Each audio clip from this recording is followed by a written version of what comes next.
Packet গুঁড়ো দুধ নিয়েছি রসমালাই বানাবার জন্য। 10 টাকা প্যাকেটটা।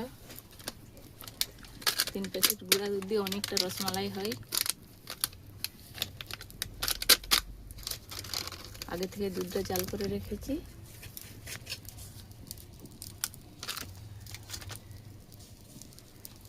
আস্তে আস্তে করে অল্প অল্প দুধ ঢেলে রসমালাইয়ের জন্য মালাইটা তৈরি করে নেব।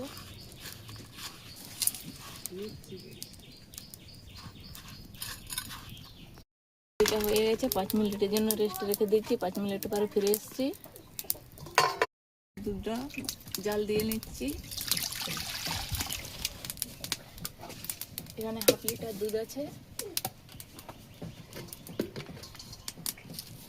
5 মিনিট পরে ফিরে আসছি। সেট হয়ে গেছে ভালোই। এটা গুলে রেখেছিলাম রসমালাইয়ের জন্য।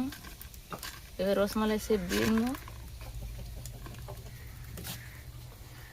আপনারা যে যেমন পারেন সেরকম শেপ দিবেন। আমি এরকম একটু লম্বা করে শেপ দিয়ে দিচ্ছি রসমালাইয়ের মতন। রসমালাইয়ের মতন শেপ দেওয়া হয়ে গেছে। এবার দুধটা ওর মতো জাল দিয়ে দেবো। একটু মোটা করা করে দেবো দুধটাকে নিয়ে নিয়ে আমার তো দেখুন কতটা হয়ে গেছে রসমালাইয়ের তৈরি। রসমালাইয়ের মতন দুধটা পুরো তৈরি হয়ে গেছে। অল্প একটু গুঁড়া দুধ দিয়ে দেবো। একটু চিনি দিচ্ছি, যে যেমন আপনারা মিঠা খান সেরকমটা দিবে। আমি একটু অল্প মিঠা খাই, তাই অল্প চিনি দিচ্ছি। এগুলো সেপ দিয়ে রেখেছিলাম, একটা একটা করে দিয়ে দেবো দুধের মধ্যে। 5 মিনিট ঢেকে দেবো। আসছি,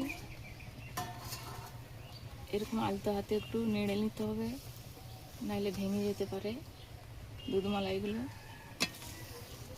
রসমালাইটা হয়ে গেছে, দেখুন বন্ধুরা কত সুন্দর হয়েছে।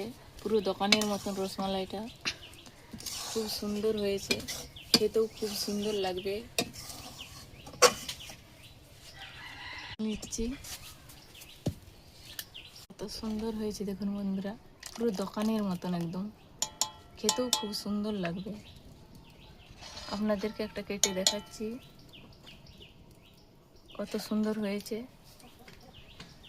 রসমালাইগুলো, পুরো দোকানের মতন একদম খুব সুন্দর হয়েছে। খুব সুন্দর রসমালাইগুলো হয়েছে দেখুন বন্ধুরা, কত নরম, খুব সুন্দর, পুরো দোকানের মতন রসমালাইগুলো হয়েছে।